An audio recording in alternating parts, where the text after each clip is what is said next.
அனைவருக்கும் வணக்கம். இது உங்கள் அபிமான எழுத்தாளர் ஜெயலட்சுமி கார்த்திக்கின் ஆடியோ நாவல் சேனல். ஒவ்வொரு அத்தியாயமும் கேட்டு லைக் பண்ணி கமெண்ட் பண்ணுங்க. மறக்காம சப்ஸ்கிரைப் பண்ணிடுங்க. அப்பதான் கதைகளின் அப்டேட் உங்களுக்கு நோட்டிபிகேஷன்ல கிடைக்கும். கதைக்குள்ள போகலாமா? காதல் முன்னேற்ற கழகம், அத்தியாயம் 31. லக்ஷனா இரவில் இருமுறை பயந்து அழ அவளை தட்டி கொடுத்து சமாதானம் செய்தாள் கன்யா. அவளுக்கு அருகே அமர்ந்திருந்த குணவதி, நீ அந்த பொண்ணுக்கு ஹெல்ப் பண்றதெல்லாம் சரிதான் கன்யா, ஆனா அப்பா அம்மா கிட்ட அவளை விடாம இங்க கூட்டிட்டு வந்தது தப்பு என்று எடுத்து கூறினார். அம்மா, நான் செஞ்சது தப்பாவே இருக்கட்டும், இது அவங்க பொண்ணு தானே. நான் கூப்பிட்டதும் ஏன் இவன் என்னோட வரணும்? அம்மா அப்பா கூட போறேன்னு அவன் ஏன் சொல்லல என்றதும் பயத்துல அவ கலங்கி இருப்பா, நீ சொன்னது கேட்டு அப்படியே வந்திருப்பா என்று குணவதி பதில் கூறும்போது, தன்னோட அம்மா அப்பா கிட்ட கிடைக்காத பாதுகாப்பு அவளுக்கு வேற இடத்துல கிடைக்கும்னு தோன்ற மாதிரி அவங்க நடவடிக்கை இருந்திருக்குமா?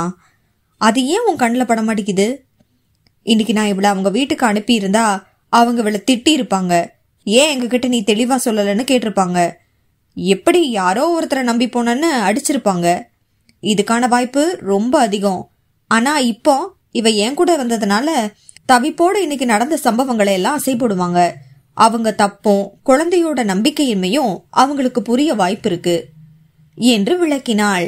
இதெல்லாம் நீ நல்லா நீட்டி முளைக்கி பேசுறியே, அன்னைக்கு மாப்பிள்ள லவ்வர் இல்லைன்னு சொன்னதுக்கு கோவப்பட்டப்ப இந்த அறிவு எங்க போச்சு என்று அவளை போலவே நக்கலடித்தார். நீ சொல்றது உண்மைதான், அன்னைக்கு எனக்கு அறிவு வேலை செய்யல. காரணம் என் மனசுல புதுசா வந்த உணர்வுகள். காதல்னா இப்படி அப்படின்னு அடுத்தவங்க சொல்ல கேட்டு எனக்கு அதை அனுபவிக்கும் போது ஏற்பட்ட ஹார்மோன் சேஞ்சஸ் கோவப்பட வச்சுது, அழ வச்சுது, ஏன் உன்ன மாதிரி புலம்ப கூட வச்சுது. ஆனா அதே நேரம் பொறுமையா யோசிச்ச பின்னாடிதான் என் இயல்பு மீறிய என் செயலெல்லாம் எனக்கு புரிஞ்சுது. அதனாலதான் நீ என்ன ரூம்ல வச்சு பூட்டினது தெரிஞ்சும் என் அம்மா அப்படியெல்லாம் செய்யற ஆள் இல்ல, மெதுவா யோசிப்போம்னு காத்திருக்க வச்சுது. நீ நிச்சயம் வர பொறுமையாயிருன்னு சொன்னதை கேட்க வச்சுது. அம்மானு உன் மேல எனக்கு இருந்த நம்பிக்கை, அந்த நம்பிக்கை இந்த பொண்ணுக்கு அவங்க அம்மா மேல இருக்கா? இருக்கிற மாதிரி அவங்க மாற அவங்களுக்கும் இவளுக்கும் கவுன்சிலிங் தேவை. அதுக்காக தான் நாளைக்கு ஒரு டாக்டரை வீட்டுக்கு வர சொல்லியிருக்கேன் என்று அன்னைக்கு தன் மனக்கிடங்கை தெளிவாக உரைத்தாள். இப்ப புரியுது என்று கேலியாக அன்னை கூறிக்கொண்டு எழுவதை கண்டு ஏதோ தன்னை வம்பிழுக்க போகிறார் என்று உணர்ந்தவளாய் அவரை பிடிக்க அவள் ஆயத்தமாகி, என்ன புரியுது என்று கேட்க, காதல் வந்தா பைத்தியமா மாறிடுவாங்கன்னு என்று அவளை போலவே பார்த்து சிரித்துவிட்டு அவர் தப்பிக்க முயல அவளோ அவரை தாவி பிடித்து கன்னத்தை கிள்ளி வைத்தாள். மறுநாள் கௌதமும் லீலாவும் மகளை அழைக்க வர, உட்காருங்க என்று அவர்களை அமர்த்தி லக்ஷனாவை அழைத்து வந்துவிட்டு மனநல மருத்துவரான ஹேமமாலினியை அனைவருக்கும் அறிமுகப்படுத்தி வைத்தாள். கௌதம் கோபமாக, என்ன மேடம், நீங்க ஏதோ லாயர்னு மரியாதை கொடுத்தா எங்க பொண்ணுக்கு பைத்தியக்கார பட்டம் வாங்கி தர பாக்குறீங்களா என்றார். ஹேமமாலினி சிரித்தபடி, சைக்காட்ரிக் தெரப்பி ட்ரீட்மெண்ட் கொடுத்தா அவங்க பைத்தியமா சார்? படிச்சிருக்கீங்க, நீங்களே இப்படி பேசலாமா என்று அவரை சமாதானம் செய்தார். வளர் இளம் பருவத்தினருக்கு இயல்பாக ஏற்படும் உடல் மாற்றம் முதல் மனமாற்றம் வரை எடுத்துரைத்து பெண் பிள்ளைகளிடம் தோழமையோடு நடப்பது எத்தனை அவசியம் என்பதையும் எடுத்துரைத்தார். கடைசியாக அவர் லக்ஷனாவிடம் அவள் ஏதாவது கூற வேண்டுமா என்று கேட்க, எனக்கு உடல் ரீதியா வெளியில நடக்கிற விஷயங்களை வச்சு நிறைய சந்தேகம் வரும் ஆண்டி. மிஸ்கிட்ட கேட்டா படிக்க அத்தனை போர்ஷன் பாக்கி இருக்கு, இது ரொம்ப முக்கியமான திட்டுவாங்க. அம்மா அப்பா கிட்ட கேட்கலான்னா அவங்க ஆபீஸ் வேலை வீட்டு வேலையெல்லாம் முடிச்சு நமக்கு டைம் கொடுக்கும் போதே கேட்க வந்ததுல பாதி மறந்துடும். மீறி கேட்டாலும் எனக்கு தெரியல, அது எதுக்கு உனக்கு, தேவையில்லாத விஷயங்களை கேட்டு நேரத்தை வேஸ்ட் பண்ணாதன்னு சொல்லிடுவாங்க. அப்புறம் ஃப்ரெண்ட்ஸ் கிட்ட பேச நினைப்பேன், ஆனா அவங்க அவனை லவ் பண்ண சொன்னாங்க. எனக்கு எதுவும் பிடிக்கல. அப்ப எனக்கு ஹெல்ப் பண்ண வரவங்கள நான் நம்ப தானே செய்வேன். நேத்து நைட்டு இந்த அக்காவும் அவங்க அம்மாவும் பேசிட்டு இருந்தாங்க. அவ்வளவு ஆசையா இருந்துச்சு அதை கேட்க. ஃப்ரெண்டு மாதிரி அவங்க அம்மா இவங்களுக்கு அட்வைஸ் பண்ண, தன் செயல் தப்பில்லைன்னு தைரியமா அக்கா அவங்க அம்மா கிட்ட ஆர்கியூ பண்ணினாங்க. அவங்க அம்மா அதை ஆர்கியூ பண்ணாதன்னு ஸ்டாப் பண்ணவே இல்லை, முழுசா கேட்டாங்க. கடைசியில விளையாட்டா அவங்க கிண்டல் பண்ணி சிரிச்சப்ப எப்ப நானும் என் அம்மாவும் இப்படி இருப்போன்னு ஆசையா இருந்தது என்றவளை அணைத்து கொண்டு அழுதாள் லீலா. உனக்கு எல்லாம் வாங்கி தரணும், வருங்காலம் நல்லா இருக்கணும், இதெல்லாம் பண்ணணும்னு தாண்டா வேலைக்கு போறோம். ஆனா வேலைக்கு போய் உனக்கான ஸ்பேஸையே கொடுக்காம இருந்துட்டோம். சாரி லக்ஷு, இனிமேல் அம்மா உன் கூட டைம் ஸ்பெண்ட் பண்றேன் என்று அழ, இல்லம்மா நீங்க டெய்லி என்னோட கொஞ்ச நேரம் ஜாலியா பேசுங்க, என்னையும் பேச விட்டு கேளுங்க, அதுவே போதும் என்று கட்டிக்கொண்ட லக்ஷனா கன்யாவுக்கு நன்றி கூறினாள். கௌதமும் அவளிடம் கோபம் காட்டியதற்கு மன்னிப்பு வேண்ட லீலா நன்றி கூறினாள். மூவரும் கிளம்பிய பின் டாக்டர் ஹேமமாலினி கிளம்ப தயாரானார். அவரை தடுத்தவள், மேம் ஏற்கனவே நிறைய சோஷியல் ஒர்க்ஸ் பண்ணிட்டு தான் இருக்கீங்க, இருந்தாலும் நான் ஒரு பிளான் வச்சிருக்கேன், அதுல உங்க ஹெல்ப் கொடுக்க முடியுமா என்று தன் மனதில் இருந்த திட்டத்தை பற்றி கூறலானாள். கிரேட் இனிஷியேட்டிவ் கன்யா, கண்டிப்பா நான் உதவுறேன் என்று கைகுலுக்கி விடை பெற்றார். அவர் கிளம்பியதுதான் தாமதம். குணவதி கையில் பையுடன் வெளியேற தயாராக, என்ன உன் மாப்பிள்ள மன்னிப்பு கேட்க வர்றேன்னு போன் பண்ணனானா, எங்களுக்கு தனிமை கொடுத்து கிளம்ப பிளானா என்று நக்கலுடனும் கோபத்துடனும் கன்யா வினவ, ஏண்டி உனக்கு மட்டும்தான் காதல் உணர்வால ஹார்மோன் ஏட்டிக்கு புட்டியா வேலை செய்யுமா, அவருக்கு செய்யாதா? உனக்கு மட்டும்தான் காதல் புதுசா, அவர் என்ன வார வாரம் ஒரு பொண்ணை லவ் பண்றாரா என்று அழகாய் மகளை மடக்கினார் குணவதி. அதான பார்த்தேன், ஏண்டா இந்த அம்மா நம்மள உட்கார வச்சு நடுராத்திரியில மொக்க போடுதேன்னு. சோழியும் குடிமையும் சும்மா ஆடுமா, யாராவது ஆட்டி விட்டு இருப்பாங்க. உன் மாப்பிள்ளைக்கு சாதகமா பேசதான் ஏன் வாயில இருந்தே கண்டென்ட் எடுத்தியா நீனு என்று அன்னையை துரத்த ஆரம்பித்தாள்.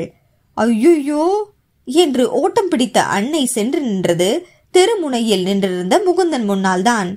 ஒரு மாதிரி பேசி வச்சிருக்கேன், நீங்க சமாதானம் பேசினா பழையபடி பேசிடுவான்னு தான் நினைக்கிறேன் என்று கூறிவிட்டு தான் கடைக்கு சென்று வருவதாக விடை பெற்று சென்றார். அடே உனக்கு இன்னைக்கு அடி கன்ஃபார்ம்டா என்று முகுந்தன் நொந்தபடி வீட்டிற்குள் வர, வாங்க முகுந்த் என்று சிரித்த முகமாய் கன்யா வரவேற்றதும் ஆச்சரியம் அடைந்தான் முகுந்தன். சாரி கன்யா, நேத்து ஏதோ தெரியாம தப்பு பண்ணிட்டேன், ஆனா நான் பண்ணினது கொஞ்சம் கூட நியாயம் இல்ல, அதுக்கு நீ என்ன தண்டனை கொடுத்தாலும் ஓகே என்று சரணடைய, இனிமே எதனாலும் மனசு விட்டு பேசுவோம், பிடிச்ச டாபிக் பிடிக்காத டாபிக் வித்தியாசம் பார்க்காம பேசினாதான் எல்லாமே புரியும் என்று அவனை அணைத்து கொண்டாள். தன்னுடைய பெரிய தவறை அவள் பெரிதுபடுத்தாமல் பெருந்தன்மையாக நடந்து கொண்டது முகுந்தன் மனதில் அவள் மேல் மதிப்பை ஏற்படுத்தியது. இருவரும் அன்று முதல் மேலும் புரிதலோடு நடந்து கொள்ள ஆரம்பித்தனர். ஜெயந்தி, துரைராஜ், கோமதி மூவரும் திருமண ஏற்பாடுகளை ஆரம்பிக்க இந்தியா வந்து இறங்கினர். அவர்களை விமான நிலையம் சென்று வரவேற்று அழைத்து வந்த கன்யா ஜெயந்தியோடு ஒட்டிக்கொள்ள, அவர்களது பேச்சு சுவாரஸ்யத்தில் கோமதியின் முகமாற்றம் கண்டு கொள்ளப்படாமல் போனது. கோமதி தேனிக்கு செல்ல வேண்டும் என்று கூற, துரைராஜ் மனதில் அது அவருக்கு மனபாரத்தை அதிகரிக்கும் என்று எண்ணி வேண்டாம் என்று தவிர்த்தார். திருமண மண்டபம் பார்க்க அனைவரும் கிளம்பி செல்ல, மண்டபத்தின் அளவை கண்ட கோமதி, ஏமாமா இவ்ளோ பெரிய மண்டபம், இவ்ளோ பெரிய மண்டபம் தேவையா என்றார் துரையிடம். அவரும் ஞானவேலிடம் வந்து, ஏன் சம்பந்தி இவ்ளோ பெரிய மண்டபம், இது அவசியமா, கொஞ்சம் சின்னதா பாத்திருக்கலாமே என்று கேட்க, சம்பந்தி நம்ம 2 வீட்லயும் நடக்கிற முதல் கல்யாணம் இல்லையா, சொந்தக்காரங்க எல்லாரையும் கூப்பிடணும், மாப்பிள்ள போலீஸ் போர்ஸ்ல தெரிஞ்சவங்க, சீனியர் ஆபீசர் எல்லாரையும் கூப்பிடுவாரு, என் பொண்ணும் பார் கவுன்சில் மெம்பர்ஸ், ஜட்ஜு, அவளோட ஸ்கூல் காலேஜ் ஜூனியர் சீனியர்னு எல்லாரையும் கூப்பிடுவா, நமக்கு என்ன இன்னொரு பிள்ளையா இருக்கு மறுபடி செஞ்சு அழகு பார்க்க, அதனால கணக்கெல்லாம் பார்க்காதீங்க சம்பந்தி என்று கூறிவிட, துரைராஜுக்கும் அவர் சொல்வதில் இருந்த நியாயம் புரிந்ததும் அமைதியானார். அடுத்தடுத்த நாட்கள் பெரியவர்கள் திருமண நிகழ்வுகளுக்கான பொருட்களை வாங்க கடை கடையாக செல்ல திட்டமிட, தினமும் பெரியவர்களுக்கு இடையில் இருந்தபடி கண்களால் கதை பேசிக்கொள்ள திட்டமிட்டனர் கன்யாவும் முகுந்தனும்.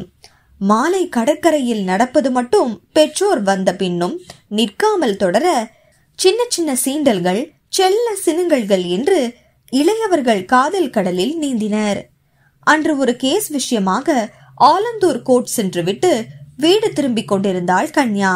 முகுந்தன் கைபேசியில் அழைக்க வண்டியை ஓரமாக நிறுத்தி அழைப்பை ஏற்றதும், பாப்பு நாளைக்கு தாலி வாங்க போலாம்னு சொன்னாங்க இல்லையா, தேதியில ஏதோ ஒன்று மாத்தி பார்த்துட்டாங்களாம்.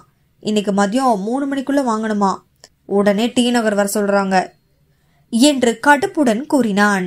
அதனால என்ன, போயிட்டா போச்சு என்று பதிலளித்தவளிடம், நான் இங்க ஒரு பொறுக்கி பையில தேடி ஓடிட்டு இருக்கேன், எப்படி பாப்பு வர முடியும்? நான் தான் உன்னோட சேர்ந்து தாலி செயின் செலக்ட் பண்ண நினைச்சேன் தெரியுமா? அதுவும் இல்லாம என்று அவன் ஏதோ ஆரம்பிக்க, இன்னும் 1 மணி நேரத்துல உன்னால ஜாயின் பண்ண முடியுமா முகுந்த்? நான் உங்களை வேற எங்கேயாவது கூட்டிட்டு போய் கொஞ்சம் நேரம் கடத்துறேன், நீ ஜாயின் பண்ணிக்கோ என்றாள் இயல்பாக. ஓகே டன் என்று அவன் மகிழ்வுடன் வைக்க ஜெயந்திக்கு அழைப்பு விடுத்தாள். அத்த, நம்ம முதல்ல கல்யாண நகை எடுப்போமா, முகுந்த் வர நேரமாகும் போல என்று கொஞ்சி கொஞ்சி கேட்க, சரிடா நீ முதல்ல கடைக்கு கிளம்பி வா, அம்மா அப்பாவோட நாங்க இன்னும் 10 நிமிஷத்துல கடைக்கு போயிடுவோம் என்று கூறியதும் அதிக நெரிசல் இல்லாத சாலைகளில் புகுந்து விரைவாக நகைக்கடையை அடைந்தாள். அவளுக்கு அடர்த்தியான நகைகள் பிடிக்காது என்று லைட் வெயிட் நகைகளை பார்வையிட, ஜெயந்தியோ, இதெல்லாம் நான் உனக்கு நிறைய வாங்கி தரேன்டா, ஆனா கல்யாணத்துக்கு நல்லா அடர்த்தியா அழகா போட்டாதான் எடுப்பா இருக்கும், நீ வாங்குறியோ இல்லையோ ஒரு தடவை போட்டு ட்ரையல் பாருடா என்று அழைத்து சென்றார். அவர் மனம் புண்பட்டு விடக்கூடாதென்று சென்று அமர்ந்தவள் அங்கே காட்டப்பட்ட நகையின் அழகில் உண்மையில் மெய்மறந்து போனாள். தன்னை முதல் முறையாக அத்தனை பொன் பூட்டி பார்த்தபோது அவளுக்கே சற்று அழகு கூடி தெரிவது போல இருக்க, இதனாலதான் எல்லாரும் இப்படி தங்கத்து பின்னாடி ஓடுறாங்க போல, ஆசை இல்லாதவனையும் ஆசைப்பட வைக்கிற அழகு இதுகிட்ட இருக்கு என்று எண்ணிக்கொண்டாள். அவளுக்கு லட்சுமி பொருத்திய டெம்பிள் ஜுவல்லரி மிகவும் பிடித்துவிட அதை போட்டு பார்க்க கேட்டதும் பணியாளர்கள் அதற்கு உதவினர். அந்த செட்டின் நகைகள் அனைத்தையும் அணிவித்ததும் கன்யாவுக்கு புதிய பரவசம் தோன்ற, அத்த இது நல்லா இருக்கு, நான் எடுத்துக்கிறேன் என்று கூறிவிட்டாள்.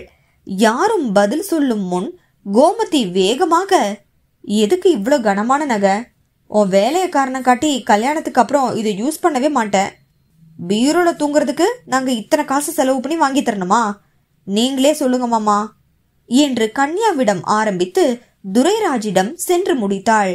அவர் ஏதும் பேசாமல் அமைதியாக இருக்க ஜெயந்தி பதில் கூறும் முன், அத்த உங்களுக்கு எனக்கு என்ன வாங்கி தர விருப்பம் இருக்கோ அதை வாங்கி கொடுங்க, ஆனா நான் இதை தான் கல்யாணத்துக்கு போட போறேன் என்று உறுதியுடன் கூறிய கன்யா ஊழியர்களிடம், இதை தனியா பில் போடுங்க என்று தன் கார்டையும் சேர்த்து கொடுத்து விட்டாள். கோமதியின் முகம் விழுந்து விட்டது. கன்யா ஏதும் பேசாமல் எழுந்து வெளியே சென்று விட, என்ன கோமதி இப்படி பேசிட்ட என்று ஜெயந்தி வருத்தமாக வினவியதும், நான் எதுவும் தப்பா சொல்லலக்கா, ஆனா உன் மருமக தான் சம்பாதிக்கிற திமிர எனக்கு மட்டும் இல்ல உங்களுக்கும் ஏன் அவங்க அம்மா அப்பாக்கும் சேர்த்து காட்டிட்டு போறா என்று முகத்தை வெட்டி கொண்டு சென்றார். அவர் பேச்சில் அங்கிருந்தவர்கள் முகம் யாவும் வருத்தத்துக்கு மாறியது. இந்த அத்தியாயத்தை கேட்டு மகிழ்ந்தீங்களா? அடுத்த அத்தியாயத்துல உங்களை சந்திக்கிறோம். மறக்காம உங்களை போலவே கதை கேட்க விரும்புற வாசகருக்கு இந்த வீடியோவை ஷேர் பண்ணுங்க.